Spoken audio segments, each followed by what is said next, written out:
नमस्कार बच्चों, हम भाषा के विविध रूप कर रहे हैं। तो चलिए आगे के क्वेश्चंस करते हैं। अगला क्वेश्चन आपका है कि बिहारी बोलियों का परिचय दीजिए। तो डॉक्टर जॉर्ज ग्रियर्सन ने बिहारी के आसपास के क्षेत्रों में जो बोली जाने वाली 3 बोलियां हैं उसकी समानता के आधार पर बिहारी उपभाषा नामकरण किया था। यानी कि अगर आपसे क्वेश्चन पूछा जाए कि बिहारी उपभाषा का नामकरण किसने किया, तो डॉक्टर जॉर्ज ग्रियर्सन ने। और बिहारी उपभाषा का उद्भव कौन से अपभ्रंश से माना जाता है, तो मागधी अपभ्रंश से। जैसे कि हिंदी का विकास कौन सी भाषा से हुआ है, तो अपभ्रंश भाषा से हुआ है। और अपभ्रंश की कौन सी शाखा से हुआ है, तो शौरसेनी अपभ्रंश से माना जाता है। तो आपको ये ध्यान रखना है कि हिंदी भाषा का विकास शौरसेनी अपभ्रंश से हुआ है। और बिहारी हिंदी का जो उद्भव है वो कौन से अपभ्रंश से हुआ है, तो मागधी अपभ्रंश से। ग्रियर्सन ने बिहारी की 3 बोलियां मैथिली, मगही, भोजपुरी को 2 वर्गों में विभक्त किया है। अगर हम आगे बात करें तो पूर्वी बिहारी में मैथिली और मगही आती है और पश्चिमी बिहारी में भोजपुरी आती है।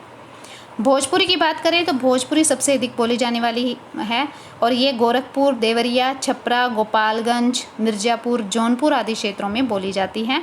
और इसकी 7-8 बोलियां भी हैं और इसके बोलने वालों की संख्या 1 करोड़ के लगभग है। और इसका लोक साहित्य भी काफ़ी अधिक है। मैथिली भाषा की बात करें तो ये बिहारी भाषा की प्रमुख बोली है और इसका क्षेत्र मुजफ्फरपुर, मुंगेर, भागलपुर, दरभंगा, पूर्णिया तथा चंपारण तक फैला हुआ है। और मैथिली शब्द का संबंध मिथिला से है और मिथिला शब्द भारतीय साहित्य में बहुत पहले से प्रयुक्त होता आ रहा है।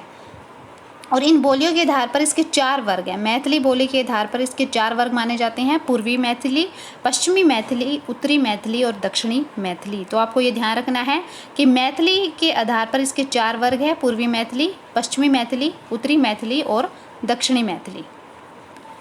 कुछ विद्वान छिक्का छिक्की तथा जोला को मैथिली की उपबोलियां मानते हैं। मैथिली एक साहित्य संपन्न बोली है, यानी कि इसमें साहित्य लिखा गया है। विद्यापति की पदावली, जो कि आदिकाल की एक प्रसिद्ध रचना मानी जाती है, वो मैथिली में ही है। इसमें ए, ओ, ए तथा औ के 1 से अधिक रूप प्रचलित है और इसमें लय के स्थान पर न का प्रयोग किया जाता है, जैसे लवण, नून। इसमें न के स्थान पर लय का प्रयोग होता है, जैसे नंबर को लंबर, नालिश को लालिश। इसमें श ध्वनि की व्यवस्था नहीं है। श के स्थान पर किसका प्रयोग किया जाता है, ख का प्रयोग किया जाता है।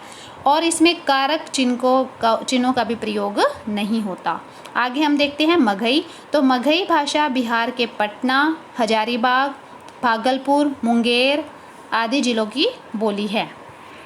गया की मगही भाषा को परिनिष्ठित यानी कि शुद्ध कहा जाता है। कुछ लोग तो मगही को बिहार की स्वतंत्र उपभाषा भी कहते हैं, क्योंकि इसकी अनेक बोलियां हैं। इसमें लोक साहित्य तो है मगही में, लेकिन साहित्य नहीं है। और मगही है ये उड़िया तथा बांग्ला से प्रभावित है। पहले ये बांग्ला और उड़िया लिपियों में लिखी जाती थी, लेकिन अब ये देवनागरी लिपि में लिखी जा रही है। तो इसमें भी शय ध्वनि के स्थान पर ख ध्वनि का प्रयोग होता है और मगही में भोजन बनाते इसमें अन प्रत्यय जोड़ा जाता है। अब हम राजभाषा की बात करते हैं। तो राजभाषा का अर्थ हम कह सकते हैं कि देश की जो राजकीय व्यवस्था के राजकाज को चलाने के लिए जिस भाषा का प्रयोग किया जाता है उसे हम राजभाषा कहते हैं। अशोक ने पाली को राजभाषा का दर्जा दिया था और अशोक से पहले राजकाज किस में होता था, संस्कृत में होता था। और जब मुग़ल काल आया तो मुग़ल काल में फ़ारसी राजभाषा थी और फिर उसके बाद अंग्रेज़ों के टाइम में अंग्रेजी राजभाषा बन गई। तो उस भाषा को राजभाषा कहा जाता है जो सरकारी कामकाज की भाषा के रूप में स्वीकार की गई हो तथा जनता के बीच आपसी संपर्क का भी काम करती हो। अकबर के शासनकाल में भी फारसी के साथ साथ हिंदी को भी शरण मिली थी। यद्यपि मुग़ल काल में राजभाषा तो फारसी थी, लेकिन जो माल गुजारी उगाने वाले और जागीरों का प्रबंध करने वाले जो वो हिंदू अधिकारी थे, इसलिए वो हिंदी में ही हिसाब किताब रखते थे। लेकिन हिंदी विरोधी जो लोग थे उनको इस बात का डर था कि हिंदी राजभाषा बन गई तो देश के उच्च पदों पर केवल हिंदी भाषी लोग ही नियुक्त होंगे और जो अहिंदी भाषी लोग होंगे वो पिछड़ जाएंगे। काफ़ी समय तक विरोध हुआ, विचार विमर्श चला। 14 सितंबर 1949 को संविधान में हिंदी राजभाषा के रूप में प्रतिष्ठित हुई और 26 जनवरी 1950 को यह भारत की राजभाषा बन गई। राजभाषा के बारे में गांधी जी ने कुछ शर्तें रखी, जो इस प्रकार है कि राजभाषा वही भाषा हो सकती है जिसे सरकारी अधिकारी आसानी से सीख सके। ऐसी राजभाषा संपूर्ण देश में राजनीतिक, धार्मिक और आर्थिक संपर्क का माध्यम होनी चाहिए। ऐसी भाषा अधिकांश व्यक्तियों द्वारा बोली जाती हो। संपूर्ण देश को उसे सीखने में आसानी होनी चाहिए। ऐसी भाषा का चयन करते समय संकुचित हितों की अवहेलना की जानी चाहिए। आगे हम बात करते हैं राष्ट्रभाषा की। तो जैसे कि द्वारिका प्रशासक सेना ने लिखा है कि जो भाषा किसी राष्ट्र के भिन्न भिन्न जो अलग अलग भाषाओं के लोग हैं उनके पारस्परिक विचार विनिमय के लिए जो साधन बनती है, जो संपूर्ण राष्ट्र को भावात्मक एकता के सूत्र में बांधती है, उसे ही राष्ट्रभाषा कहते हैं। आज हमारे देश की अखंडता के लिए राष्ट्रभाषा हिंदी की विशेष आवश्यकता है। इसलिए महात्मा गांधी ने भी कहा था कि राष्ट्रभाषा हिंदी के बिना राष्ट्र क्या है, गूंगा है। स्वतंत्रता प्राप्ति के बाद हिंदी में आशातीत उन्नति प्राप्त की है। भारत की भाषाओं में हिंदी ही केवल एक ऐसी भाषा है जो देश विदेश में बोली और समझी जाती है। आगे हम राजभाषा और राष्ट्रभाषा में अंतर को देखते हैं कि जो राष्ट्रभाषा है वो राष्ट्र के अधिकांश लोगों द्वारा प्रयुक्त की जाती है, और लेकिन राजभाषा का प्रयोग सिर्फ जो राजकीय अधिकारी होते हैं, सरकारी कर्मचारी होते हैं, सिर्फ वही करते हैं। राष्ट्रभाषा जनता की भाषा है तो राजभाषा प्रशासक वर्ग की भाषा है। राष्ट्रभाषा के शब्द भंडार में देश की विविध बोलियों तथा उपभाषाओं के भी शब्द होते हैं, लेकिन राजभाषा का शब्द भंडार एक सुनिश्चित ढांचे में ढला होता है। राष्ट्रभाषा कैसी होती है? अनौपचारिक, इनफॉर्मल होती है, उन्मुक्त तथा स्वच्छंद शैली में होती है, लेकिन राजभाषा औपचारिकताओं की सीमाओं में बंधी होती है, फॉर्मल होती है। तो राष्ट्रभाषा में राष्ट्र की आत्मा बोलती है।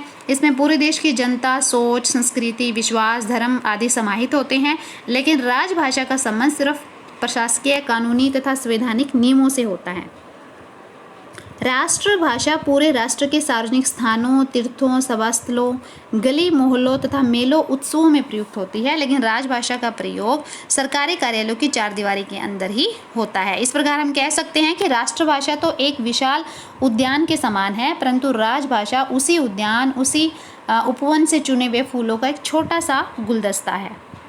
आगे हम माध्यम भाषा की बात करते हैं। तो जिस भाषा के माध्यम से मनुष्य अपने भावों तथा विचारों को बोलकर या लिखकर किसी अन्य व्यक्ति को समझाता है, उसे हम माध्यम भाषा कहते हैं। ये दो व्यक्तियों में सेतु का काम करती है, एक पुल का काम करती है। विशेषकर विद्यालयों, महाविद्यालयों तथा विश्वविद्यालयों में माध्यम भाषा का अत्यधिक महत्व है। आज से कुछ साल पहले अंग्रेजी ही माध्यम भाषा का काम कर रही थी। आश्चर्य की बात तो यह है कि अगर संस्कृत भाषा में भी स्नातकोत्तर कक्षाओं के लिए अंग्रेजी ही माध्यम भाषा का काम करती थी। कारण यह था कि उस समय ऋग्वेद तथा संस्कृत के ग्रंथों का अनुवाद केवल अंग्रेजी में ही उपलब्ध होता था, लेकिन 1962 के बाद हिंदी माध्यम भाषा बन गई है।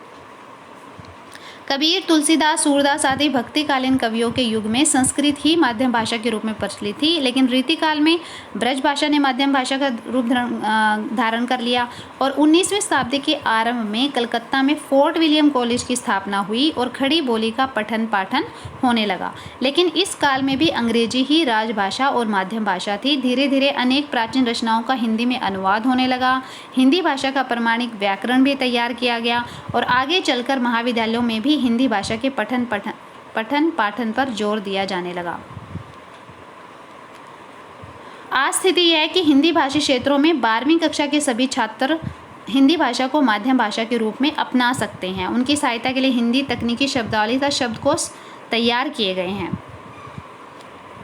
इसके साथ साथ केंद्रीय सरकार तथा राज्य सरकार के द्वारा नौकरियों के लिए जो परीक्षाओं का आयोजन किया जाता है, उनमें भी परीक्षार्थियों को यह सुविधा दी जाती है कि वो हिंदी का माध्यम भाषा के रूप में प्रयोग कर सके। विभिन्न उत्पादनों के विज्ञापनों, समाचार वाचन, रेडियो वार्ता आदि में भी हिंदी माध्यम भाषा के रूप में प्रयुक्त हो रही है। अगर हम संपर्क भाषा की बात करें तो 13वीं शताब्दी के आरंभ में संपर्क भाषा के रूप में हिंदी का प्रयोग होने लगा। उस समय विदेशी आक्रमणकारी हमारे देश को ही अपना घर बनाना चाहते थे और इस दिशा में उनको सफलता भी मिली। आरंभ में भारतवासियों और मुसलमानों में भेदभाव था, लेकिन धीरे धीरे यह समाप्त होने लगा। दोनों में सामाजिक और सांस्कृतिक आदान प्रदान शुरू हुआ। अतः हमारे यहाँ एक ऐसी भाषा का विकास हुआ जिसमें हिंदी तथा उर्दू के शब्दों का मिश्रण हो चुका था। जब विदेशी शक्तियों ने दिल्ली को अपनी सत्ता का केंद्र बनाया तो उन्होंने आसपास की भाषा को ही संपर्क की भाषा बनाया, जिसे हिंदी या हिंदवी नाम दिया गया। जायसी जैसे मुसलमान कवियों ने भी अपनी रचनाओं में ऐसा ही भाव व्यक्त किया है।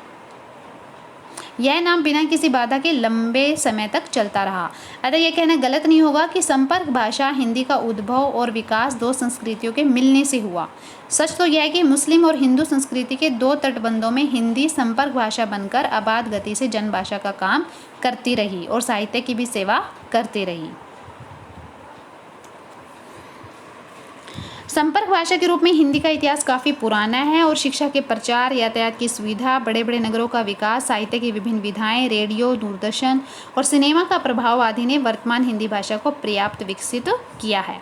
फिर हम मातृभाषा की बात करते हैं। तो मातृभाषा से अभिप्राय उस भाषा से होता है जो माता पिता द्वारा बच्चों को जन्म के साथ ही संस्कारवश प्राप्त होने लगती है। अलग अलग स्थानों पर बोली जाने वाली भाषाएं अलग अलग स्थान के लोगों की मातृभाषाएं हो सकती है। जैसे कि हरियाणा में हरियाणवी, खड़ी बोली आदि का प्रयोग होता है।